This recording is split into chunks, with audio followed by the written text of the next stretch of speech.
Masak sambal teri sing rasane uituh, sing awet tahan lama gak cepet basi, kaya sambel-sambel sing dikemas didol ning nggone warung-warung ngono kae lho, Cah.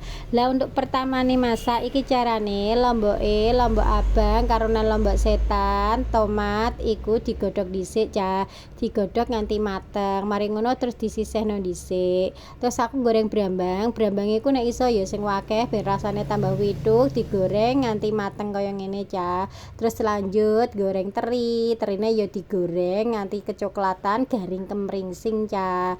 Lah terus lomboke mau sing wis mari digodhog karo tomat karonan brambang diweki terasi terus di blender nganti lembut, Cah. Lah mari ngono terus aku ngrajangi bawang putih terus tak goreng nganti kecoklatan ambune wangi, Cah. Mari ngono baru tak cemplungno sambelku iki mau sing wis mari tak blender, tak aduk-aduk nganti kolet terus tak kei seasoninge iku ya ana gula merah ben tambah sewedep karonan uyah, terakhir ditambahi penyedap, Cah. Lah terus terine sing mari digoreng mau dicemplungno sisan. Lah ini dimasak dikei minyak gorengku sing akeh soalnya minyak gorenge iku sebagai pengawete ben tahan lama gak cepet basi.